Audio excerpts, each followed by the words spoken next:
What do we got tonight? You going to verbalize some stuff for me, or are you going to send me I an got a image? review. All right, why don't you take a picture of it and send it to me?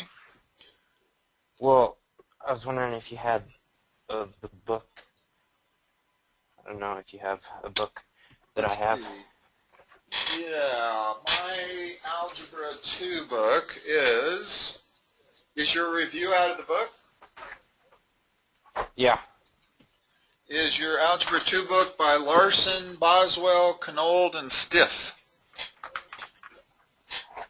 Here, let me see. I have to take off my book cover. Oh, yeah. It's a McDougall-Lytell publication.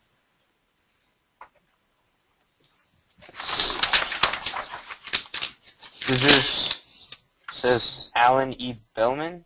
No, mine's a green, a deep green. Oh, mine's blue. Mine's blue. Well, of course, that doesn't always matter, because sometimes I'll have a different edition. Sounds like we don't have the same book, though. So, Okay. best things to do, unless there are problems. What are we working on tonight? What kind of stuff? Is it We're working log? on, yeah, logarithms and type of things. Logs are pretty That easy have- to verbalize, unless Yeah, they're complicated word problems. If they're just like log equations, compressing, expanding, stuff like that, you can probably verbalize it just fine. Okay.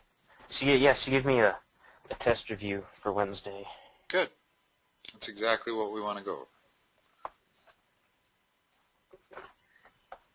Okay. Well, I'll open my test review and go to a couple pages then. Okay.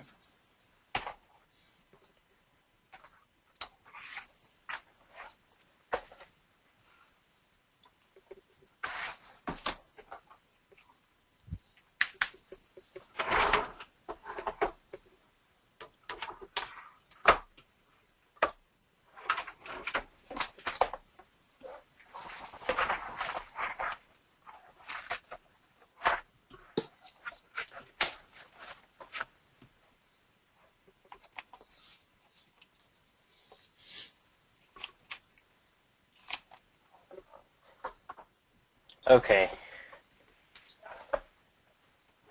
Alright. Ready for the first question? Yeah. Okay, it says, determine whether each equation represents exponential growth or exponential decay. Find the rate of increase or decrease for each model. Okay. Graph each equation. Okay. The first one is y equals 0.2 times, in parentheses, 3.8, close parentheses, to the power of x. Okay. Is that growth or decay? Growth, I'm assuming. Yeah, if this number is greater than 1, it's growth. If it's less than 1, it's decay. Okay. Growth always looks like that. Okay, and the 1 point you know is going to be on that curve is when x equals 0, this will be equal to 1. So for us, 0, comma, since that part will be equal to 1, because anything to the 0th power is 1, then it'll be 0.2 for this y-intercept right there. Okay? So growth's always going to look like that. Decay is always going to look like that. Okay. What's the growth, rate of increase? Anything greater than 1. In other words, 280%. We take 3.8 minus 1, and that's 2.8. And if we So that's the rate of increase? well, it's not 2.8%, it's 2.8. which is 280%. Oh. Typically, you would have a number like 1.07. Okay? That's growth, and the rate of increase is 7% per year, or 7%. Yeah, per year. Well, in this other problem, or it might be something like 0.95. Now you have decay at a rate of 5% per year. So it's this number subtracted minus 1, or 1 minus this number to get growth or decay. Okay.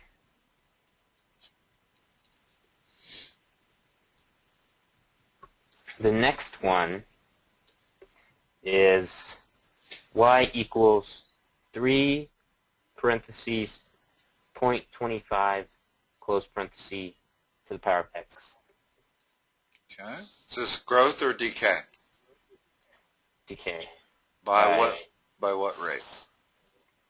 75%. 75%. And this thing is going to look like this. And the key point here is what? 1. That's where x equals 0, so plug x equals 0 and solve for y. Oh, I get it. Okay. That would be 0.25. The 0.25 goes to 1. But then 1 times 3 is 3. So that y, okay. the y value at x equals 0 is 3. Okay, that makes sense now. Okay. Now, when you said 1, that would be a typical equation like e to the x. Okay, that's always going to go through this point right there, which would be 0, 1.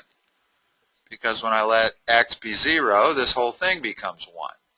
But if there's a coefficient in front, then that's the y value it goes to, is that coefficient. The first one went to 0.2, this one goes to 3. Okay. The next one is something different. Okay. What it says here is, write an exponential function to model each situation. Find the value of each function after 5 years to the nearest dollar. Okay. The question is, a $12,500 car depreciates 9% each year. Okay. What's the question? Write an exponential function to model each situation. Okay. And then find the value of each. All right. So the general equation, and I don't know where you call this y or a or whatever you want to call it. This is going to be the amount that it's worth at the end of a certain period of time. Okay. Yeah, I like to call that a. Okay, I do too. And some people call that P, because that's the principal. I actually like calling this A sub 1 or A sub 0, the starting amount. But P I'm fine with. So it's P to the RT, PE to the RT, PERT, and R is going to be negative. So the amount that the car is going to be worth at any point in time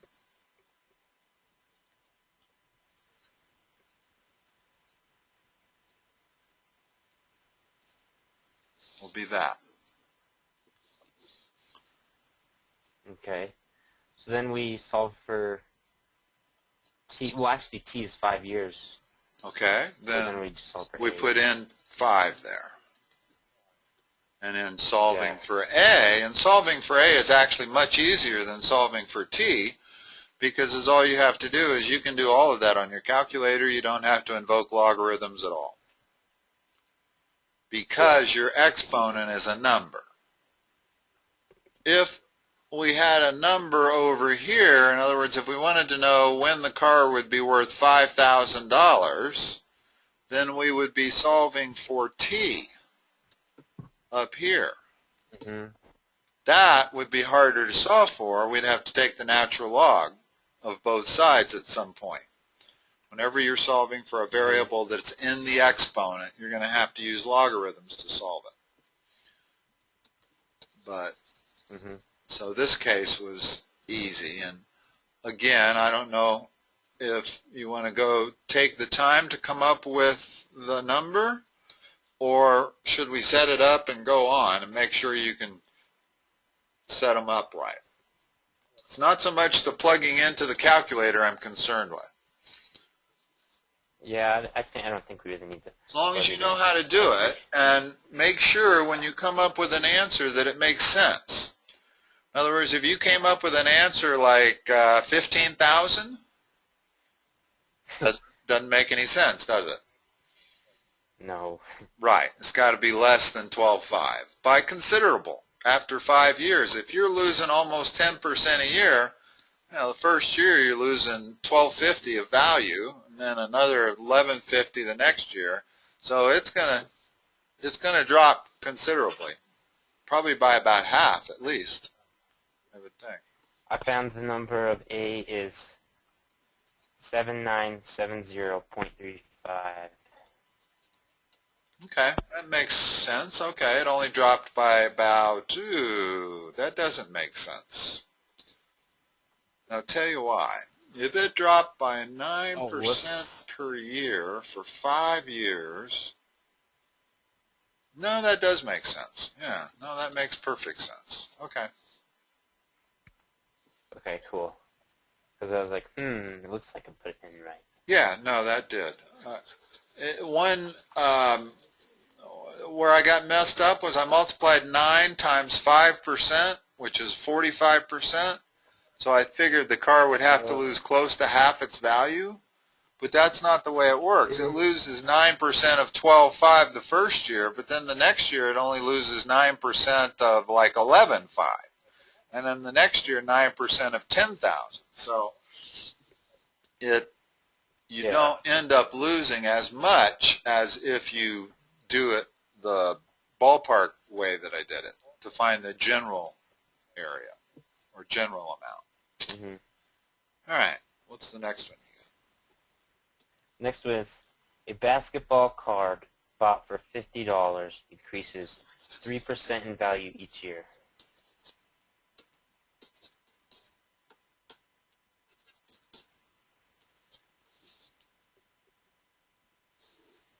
Okay, so the amount is what?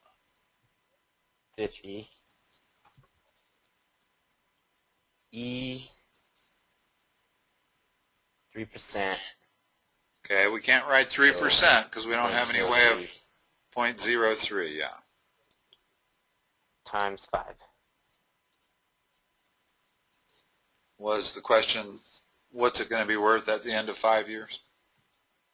Yeah. Okay. So that's another easy one. Yeah. Another one you can just do in your calculator.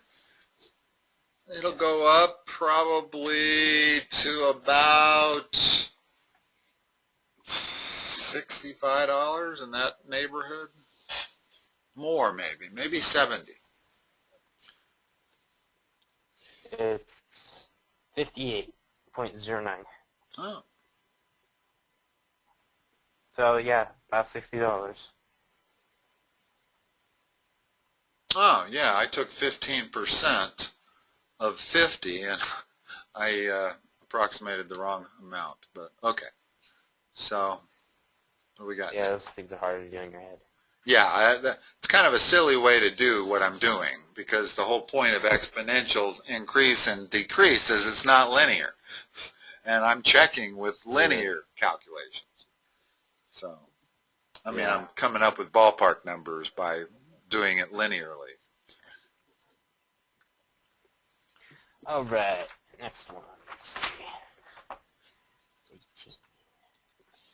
So it says, describe how the graph of each function relates to the graph of its parent function, then graph each function. Okay. I can do that. The number is y equals -3 to the power of x, and then plus 1. Like that? Yeah. Okay. What's the Yeah. parent? What's the parent function? I don't There's know. like 10 elementary functions that you're taught, and this is one of them. The parent function would be this exponential function. Okay? Okay. So this function here, I'm going to draw on a dotted line. It looks like all exponential functions. It looks the same as 2 to the x or 10 to the x. It's hard to tell by its shape that it's 3 to the x. So the biggest thing to know is that it has this kind of shape, and this point is what? Where it crosses, That's the y-intercept. which is 3. 3 to the 0th power is what? 1. 1. That's the typical y-intercept that these things go through. Certainly the elementary function, that's where it would go through. So we got two things going on here. We got this negative sign, and we have this plus 1. Let's talk about the negative sign first, because you should always do your reflections before you do your shifts. There are basically 6 things you can do to a function. You can vertically shift it, you can vertically stretch it, you can horizontally shift it, you can horizontally stretch it. You can reflect it across the x-axis, or you can reflect it across the y-axis. Those are it. Those are the 6 things. Mm-hmm. This negative sign is which of those? Flipping it over the y-axis. The x-axis. X? Oh. The x-axis. In other words, if the way to really tell is if my function is 3 to the x, well, the negative sign goes in front of the function, right? In other words, negative f of x would equal minus 3 to the x. Well, when your negative sign is in front of the function, it's a reflection across the x-axis. If your negative sign is in front of the x, it is a reflection about the y-axis. So if I wanted to take this thing and reflect it about the y-axis, I would take f of minus x, which would give me 3 to the minus x. So if the negative is in front of the x, that's the reflection about the y-axis. If the negative is in front of the function, it's a reflection about the x-axis. So let's do that first. Let's do them each piecemeal.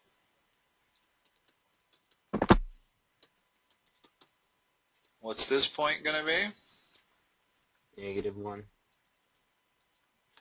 And there's only one more thing to do, which is this plus 1 added at the end. Whenever it's added at the end, it is a vertical shift. Up if it's plus, down if it's minus. A vertical or a horizontal shift does not change the shape. It only changes the location of it.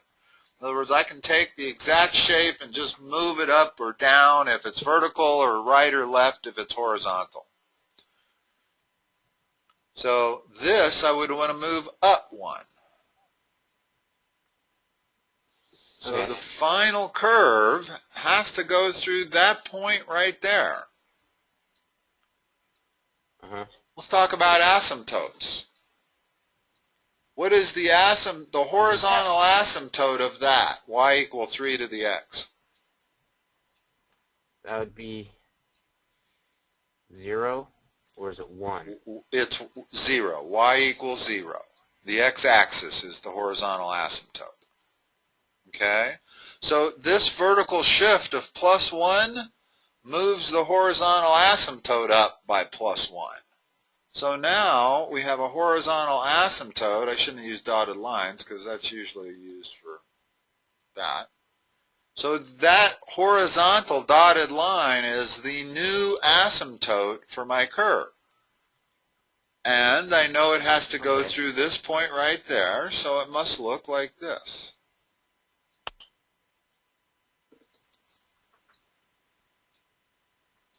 Okay. Okay? Makes sense. Yeah.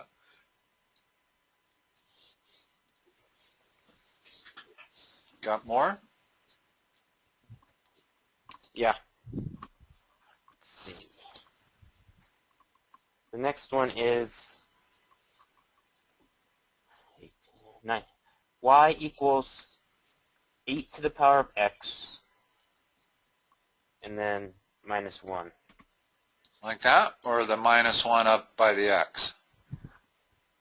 Just the minus 1 where you have it right now. Okay. What does that represent? That's the shift. Vertical down. shift down, right. So our parent function is what? Y equals 8 to the x. That looks just like that. Looks just like the other one. Probably is a little steeper, so it doesn't look exactly the same, but you'd have a hard time telling them apart if I didn't put a grid on there. Okay? So there's no reflection going on, so we can do the vertical shift. That's the only thing happening. Let's do that immediately. That lowers. The first thing to do for the vertical shift is to draw that new horizontal asymptote. Okay. And now we know that this point, which was 0, 1, has to move down by 1. So it has to go through the origin. 0, 0. So this thing is going to look like that. Okay. And as all it is a vertical shift up, down of 1.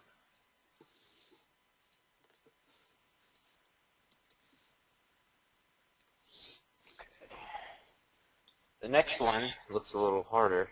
Yeah, they can get harder. Y Go ahead.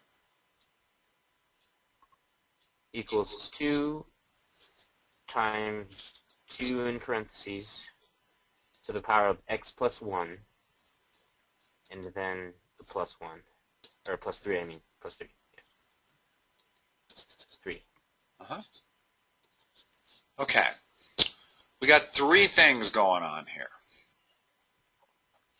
First of all, let's talk about, and none of them are reflections. As long as there's no reflections, you can do them in any order you want. If there are reflections, do the reflections first, because it will make a difference if you do the reflections last. So we can do 3 different things here. What is this going to be representing? That's a vertical shift upwards. Okay. What does this plus 1 represent next to the x? I believe that's a horizontal shift to the left. Good. Yes. In other words, what that is f of x minus h. H, a positive h being a shift to the right, a negative h being a shift to the left. Well, in this case, h would be -1. So that's why it would be a shift to the left. And again, that's a horizontal shift, won't change the shape at all. And the last thing we got going on is this 2 in front. What is that? I'm not sure. That is a vertical stretch. Let's talk about that with a different function for a moment. Let's look at elementary function y equal x squared. If I stick a 2 in front of that, it acts as a vertical stretch. Every single point that would have been there is now twice as far away from the x-axis, right? In other words, this point right here is now way up there. So the net effect of that 2 is to vertically stretch the parabola, changing its shape. It's now skinnier. Numbers greater than 1, vertically stretch it. Numbers between 0 and 1, flatten it. In other words, if I had y equal 1/2 x squared, that would look like this. Okay. Okay? Well, how do you place the points and everything? Well, knowing that every point will be twice as far away from the x-axis. In other words, if my elementary function is that, and I say, well, I got a new function, y equals 2 times x squared, well, when I figure out what y would have been, it would have been right there, right? When x was 2, y would have been right there. Well, now it's going to be twice as high. So it's up there. Well, instead of the point being what are there. the original points? The original points are always on the original curve. What's that? It's this one right here. Oh, you're talking about our original thing up there? How do you know those points? Well, you know what? It isn't important that you really get that. I try to explain it to people that way, but it's not really important that they understand it. Let's take another function. Are you familiar with the sine function at all? I mean, maybe. You know what that looks like? That's y equals sine x. Or this is the x-axis, this is the y-axis. Well, if I say y equal 2 sine x, that's a vertical stretch by a factor of 2. Well, this thing is now going to look like this. Notice how it changes the shape. This point is twice this point in height. Goes down twice as low. So it doesn't matter if we know the original points or anything? No, not at all. It's just a stretch by a factor of 2.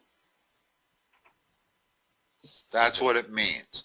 Now the reason I use this function instead of the one we're looking at is because when you have exponential functions, it's not real easy to see stretch factors, because exponential functions tend to all look the same. In other words, the original function here is 2 to the x. Okay?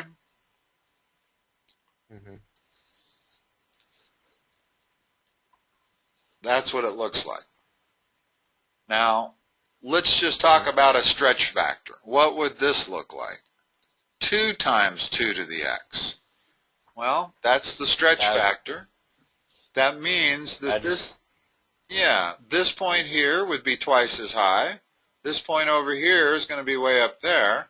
The effect is it's going to make it a little steeper, like that. But, you know, if I drew this curve, you wouldn't be able to tell that that was an exponential curve stretched by a factor of 2. It would just look pretty much the same. All exponential curves start low and they increase fast. So it's hard to see stretches on exponentials. But as long as you know what it is, that's important. Okay, so let's put it all together here. Let's start with the plus 3.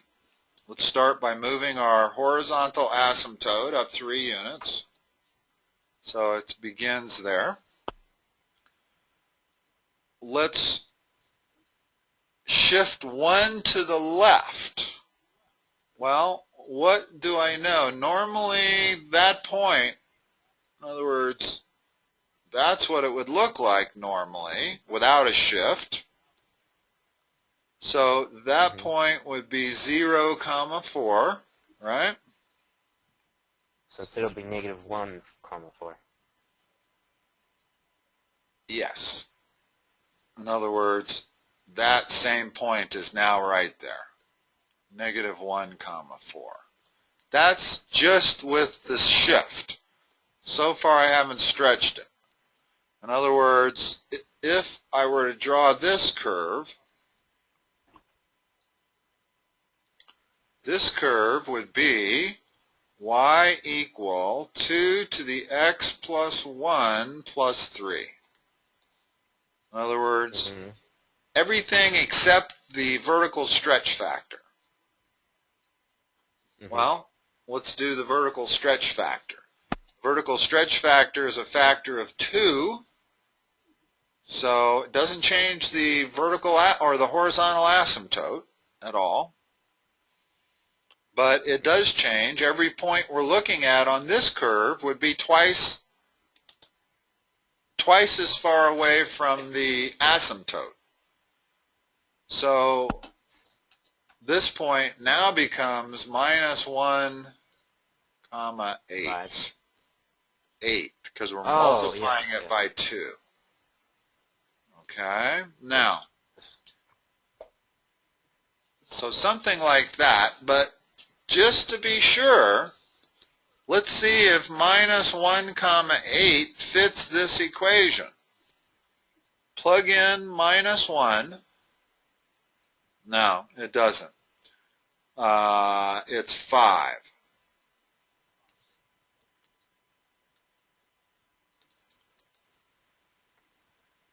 It's -1, 5.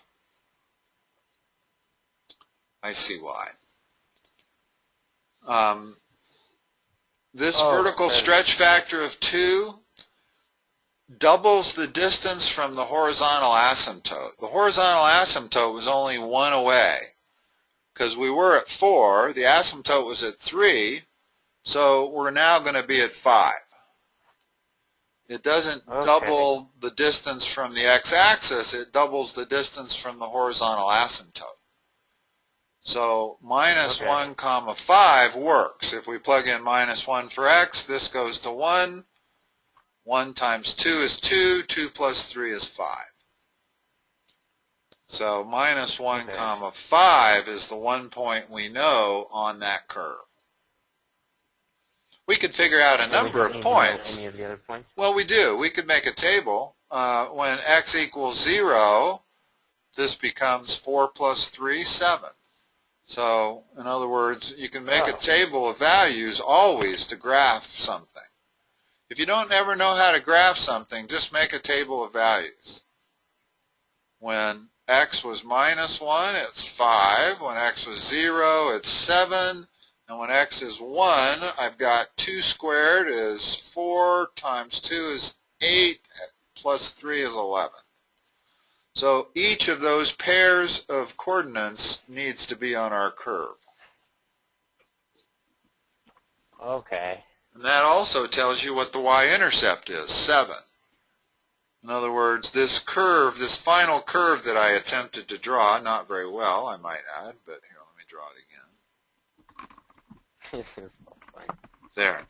That point right there is supposed to be 0, 7. And how do I know that? Because when I plug in 0 for x, y equals 7. Okay. Which is always a quick way to find the y-intercept. And when you're drawing exponential curves, the y-intercept is the most important point, probably, to label. All right. All right, next one. Y equals -2, parentheses, 1/3, close parenthesis, to the power of x minus 2. It's the elementary function. It's -2, or is it 1/3? It's 1/3 to 1/3 the x, like that. What does that look like? Is that growth or decay? Decay. When the inside the parentheses number is less than 1, it's going to be decay. In other words, it's going to look like that. And this point will always be 0, comma 1 still, because 1/3 to the 0th power is 1. Okay? So that is the elementary function. We've got three things happening. Which one do we want to apply first? The negative. Okay, what is that? The reflection. About? That reflects it over which the axis? X. Over the x-axis. Just remember that any point that would have been on this curve is now going to be on the other side because it's negative. In other words, this point, instead of being 1, would be -1. So that's an easy way to remember. When you see an out front negative sign like that, it has to be a reflection about the x-axis because it made all the y values just be on negative instead of positive. Okay? So that takes care of the negative sign. Next, now the rest of it we can do in any order. What's the consequence of that? That will make it go right, horizontal shift right. Okay, by 2 units. So this point right there, which was 0, comma -1, will now be 2, comma -1. So this point right here, the curve has to go through that. And the last thing is what? The last thing is the stretch. Right, by a factor of 2. Which is going to make this thing be... Twice as far away as asymptote. Yeah, and the asymptote is the x-axis. So this point that was 1 unit away from the asymptote now has to be 2.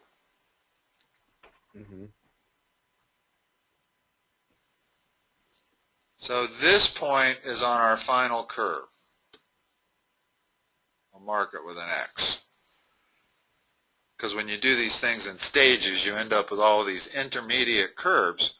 And what is the y-intercept? And that way I'll have 2 points that I can draw and put my curve through. Y-intercept is -2?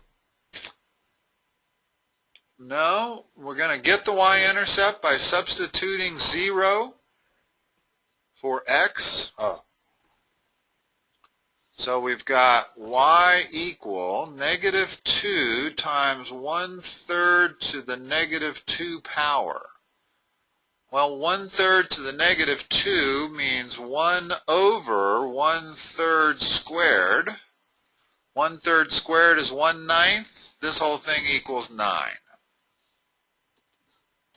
So when x is 0, this part is 9 times -2.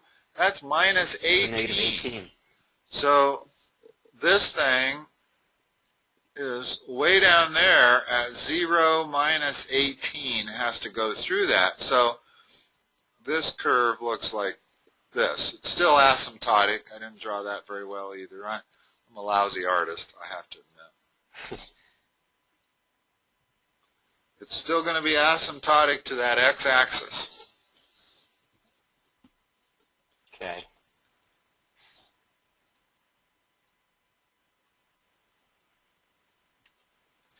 Okay. Ready for the next one?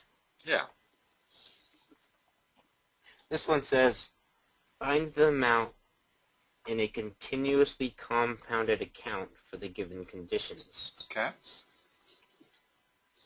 The question itself says, principal is $250 and the annual interest rate is 6.2% and time is 2.5 years. So this is super easy. You just got to find A. Exactly. Right. Plug those in and then find A. So it'd be 250 E to the power 6.2 times 2.5. No. Remember, we can't use percent in equations. Oh, yeah. You have to use decimal. Yeah, it'd be 0.062. times 2.5. Times, yeah. Yeah. Now, if you make that mistake on a test, you're going to get an answer that is going to be like $25,000. So you'll know immediately that you made a mistake, because $250 does not grow to $25,000 in 2.5 years. If it did, I'd be a wealthy man. Okay? So always do kind of a ballpark check when you get done, because the difference between using .062 and 6.2 would be huge. Notice that that's an exponent. So, yeah. I mean, it's liable to not be even 25,000. It might be 25 million. So make sure that your answer is something reasonable, like $300 or 2.5 years, maybe $300, maybe $325 or something. Mm-hmm. Here, I'll plug it in and see what it is. Yeah, checking that reasonableness will catch errors like the one you almost made. Yeah.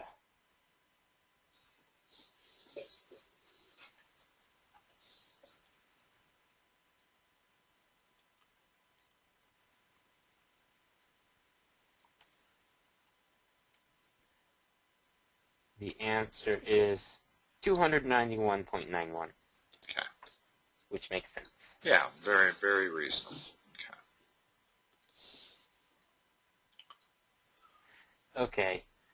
The next one is, let's see. It says evaluate two 4 decimal places. Evaluate to 4 decimal places? Yeah. Okay. The first one is e to the power of 1. Well, this must be a calculator problem. Yeah. Okay. Let me see. E to the power of 1 equals 2.72. To 4 decimal Maybe places. it's different. To 4 decimal places. Let me change. Ah, your calculator is set on 2 decimal places. Yeah. So, yeah, you have to... So with 4, it's 2.7183. Is that rounded off? Yeah. Because this was a 2, Yeah, right? I like to change it for what I need. Okay. So then it does it for me instead of having to look at it. Okay. As long as you know how to change it quickly, that's fine. I'm not sure everybody would know how to change it quickly. I tend to leave mine set on about 8 decimal places, and then I can always take whatever I need. Yeah. Okay. Well, you don't really need me to evaluate No. these. You're just going to put them in your calculator. We got about 12 minutes. You got any ones that you're not sure about that you want to go over? Yeah. Let's see. Let me look through. Doesn't look like in our 2 sessions you haven't had to do any annual compounding or quarterly compounding. Every single problem we've done has been continuous compounding or continuous decay. Is that true? This test is going to be over just that? You're not going to have to deal with annual compounding? Annual compounding is a bit of a fake thing. It's not really a natural thing. It's something like banks would do. If you put your money in a bank, typically they'll compound it annually, which is they're actually screwing you a little bit by doing that. Everybody should always compound stuff continuously. But banks will make a little bit more money by having you compound it annually. So if you have any of those problems, we should go through 1 or 2 of them. Because there's actually 3 methods of compounding. There's annual, there's more often than annual, and then there's continuous. And each one has a different equation, a different general equation. Okay. But I don't want to confuse you. If all your problems are continuous, let's just do those. Mm-hmm. And the sheet you sent me the other night, I noticed everything was continuous, and so far tonight everything has been continuous. Well, let's see. I'll just ask the next question. Okay. Okay, evaluate each logarithm. Okay. It's log base of 2, 64. Okay. Let me add an x as the answer, right? They want you to evaluate it. I'm saying it's equal to x. Okay. In order to evaluate this, we need to express that in exponential format, not logarithmic format. I mean, you could certainly evaluate this on your calculator, but I'm assuming they want you to evaluate it without the calculator on this particular problem. Yes, there's no calculator. What is the exponential expression of this? Here, let me get my notes. Just remember one thing. Yet. You really only have to remember one thing to get the exponential expression. Take the number on the far left, raise it to the power of the number on the far right, and it's equal to the number in the middle. So what would it be for this? X to the power of 2 equals 64? No, the other way around. Always start on the far left. 2 to the power of x equals 64? Yeah. Notice that I took the number on the far left, raised it to the number on the far right, and it's equal to the number in the argument. That's the way you want to do it every time. Now you can answer it. 2 to what power is equal to 64? Definitely 8? 6, I think. Yeah. 2 to the 5th is 32, so 2 to the 6th would be double that, 64. Okay. Okay? So what's the next one? Log base of 3 to the 1/9. Again, this is just an expression and it's not an equation. But to simplify the understanding of it, I'm going to add that's equal to some unknown value that we're going to try to figure out. By adding the x, now you can translate it to exponential easier. So what's the exponential expression? It's 3 to the power of x equals 1/9. What power of x would make that true? Is it a third? Think negative exponents.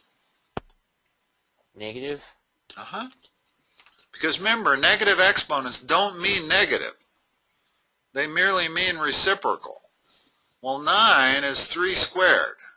So I could write this 1/9 as 1 over 3 squared. So what is x? 3. X is minus 2. Because 3 to the negative 2 would be the same as 1 over 3 squared, which is 1 over 9. Oh, okay. And always remember that about negative exponents. They have nothing to do with negative numbers. And in fact, you cannot take a positive number and raise it to a negative exponent and make it negative. There is no value of x that will make 3 to the x a negative number. Not minus a billion, not plus a billion, not 0. There is no value of x that makes 3 to the x negative. That is why you can only take the log of positive numbers. Notice that when you're considering domain of log functions, if I say the log of x, what is the domain of this? X has to be greater than 0. It can't even be 0. You can't take the log of 0. You definitely can't take the log of negative numbers, but you can't even take the log of 0. I can take the square root of 0, I can't take the square root of negative numbers, but I can take the square root of 0. So the log function is more restrictive on the domain than the square root function is even. All right. Ready for the next one? Uh-huh. It's log and then 0.00001. So point with 4 zeros and then a 1. Let's get rid of this leading 0. No point in that. Did I get it right? 4 zeros and a 1? Yep. Okay. What's the argument? That was the base, right? No, that's it. The base, I guess, is just a 10. Ah, so this is common log. So yeah, that is the argument. If there's no base given, then it's assumed to be 10. So what is the exponential expression of that? It's 10 to the x equals 0.00001. What is x? I don't know. Well, let's start with 1. What is that equal to? That's equal to 1. 1/10. 10. Which is that, right? Okay. It has to be negative 100, maybe? No, it's got to be negative 5. In other words, 10 to the minus 2 would be 1 over 100, which would be 0.01. So this has to be 1 more than the number of zeros. I see. 10 to the minus 3 is 1 over 10 to the 3, which is 1 over 1,000, which is 2 zeros. So there's 4 zeros here. This has to be minus 5.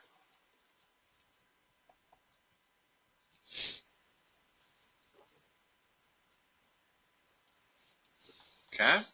I see. Okay, we got time, maybe one more. Pick a good one. All right, let's see. Pick a hard one. It's okay.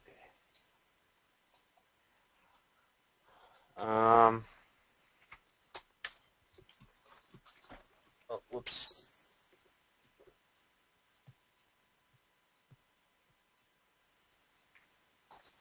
I have a test review part 2.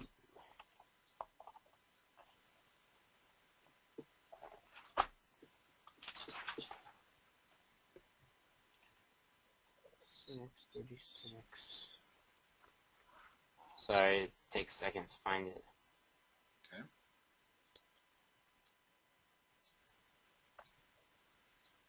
Graph each logarithm function. Okay. Okay. And the one is, let's see.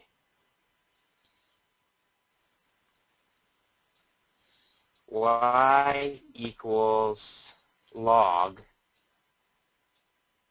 to the, log parentheses x minus 2. The way I always read these is y equal common log of what? X minus 2? Yeah. Okay. By saying common log, you say that it's base 10.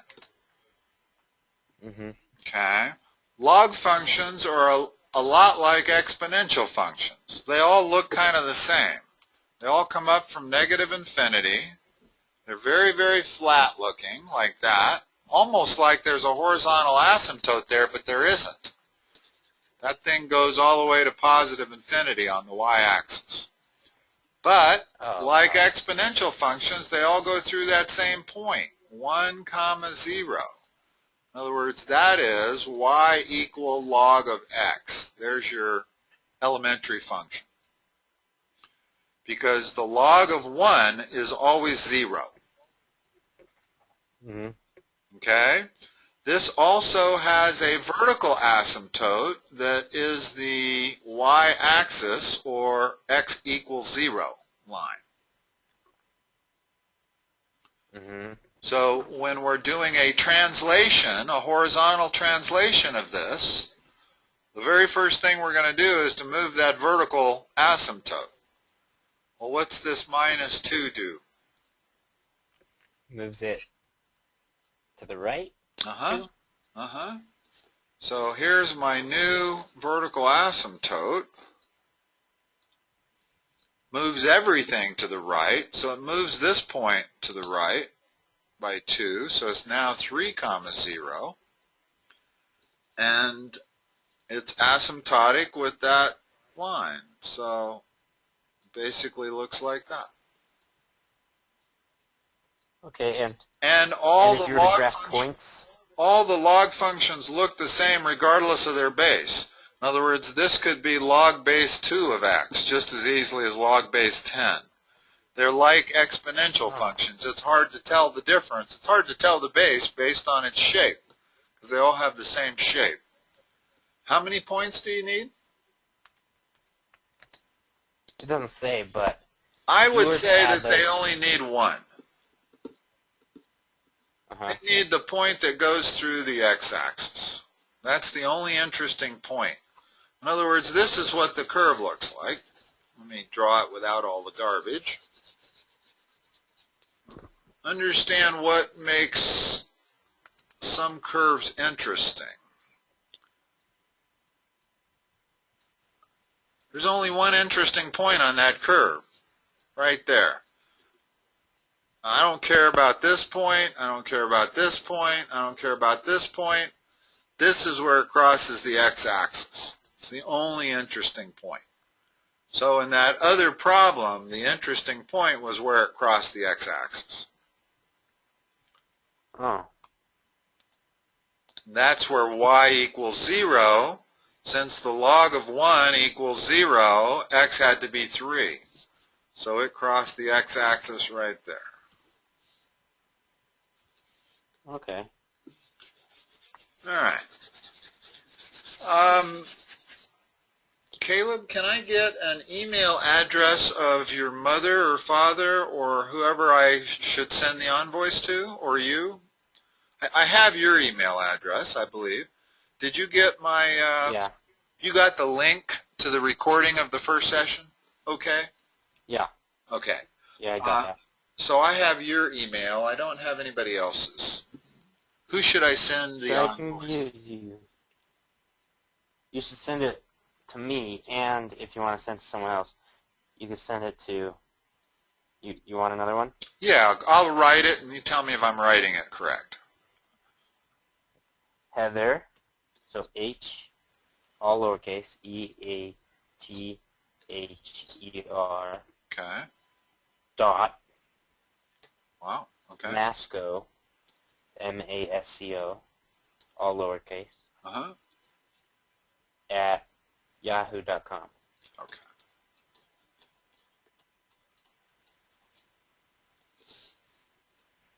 Okay. Yeah, and these hour sessions are $32 each. I also do offer half-hour sessions. I don't know if you noticed that. If you go to my website, you can schedule sessions yourself online, and there's a half-hour option for online sessions that are 16. It's exactly half the price. So if I've actually had quite a bit of success with students doing like 2 half-hour sessions a week rather than 1 hour session. I think they get more out of the half-hour sessions, to be honest. I think it's a little easier to pay attention to math for a half hour than it is a full hour. Okay. But that's certainly your choice. Well, tomorrow, if I have any more questions, Mm-hmm. since there's a test right after that, Uh-huh. is it possible I could, I'm not sure if I'll have any more questions, but if I do, is there a way I could Yeah, I've got some ask? openings. Here's my Tuesday, the one, if you can see it, what I'm pointing at here. So right now I have a 3 o'clock, I have a 5 o'clock, and I have a 6:30 to 8:30. Hold on a second. Let's see. This is at the library. That should say 6:30 to 8:30. Which means I have a half-hour opening at 8:30 or at 5:30 or between 4 and 5. You're welcome to reserve that right now if you want. I do ask that you don't reserve it unless you're sure you need it, you know. Am I sure? I don't know. Well, those spots will probably still be available tomorrow when you figure out whether you need help or not. So you can call me when you get home from school and see, just say, do you have a half-hour spot open at all? And I almost certainly will have. Okay, and will your phone be working and everything? Yeah, I presume it will be. I don't. That was kind of weird when I tried to text you that earlier. It should be working just fine, yeah. You could always email me if you do have problems with my phone. Yeah, let me just show you real quick how you would schedule it online. Let me copy and paste this link into the GoToMeeting window right now.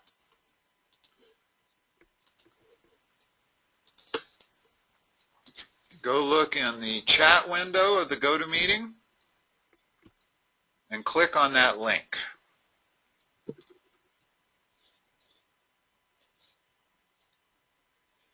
Okay, are you at my website, Schedule Appointments?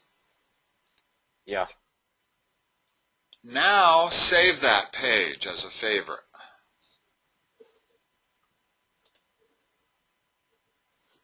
And what you have to do is scroll down where it says Book Now.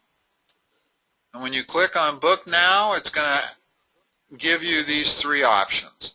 You'd either want a 30-minute session, a 1-hour session, and when you click on either of those, it'll give you my complete availability. It'll show you the dates, times, everything. So when you get home from school tomorrow, you could actually log on and make the appointment. All you need is a 2-hour advance notice. So if you wanted, say, that 8:30 spot, as long as you make that reservation by 6:30, you're fine. If you need something sooner, call me or text me. But otherwise, you can always make you can schedule your appointments on my website. Okay. Okay? All right. Good luck on that quiz, and if you need help tomorrow, please feel free to call me. Okay, thank you. All right. Caleb, talk to you later. Bye-bye.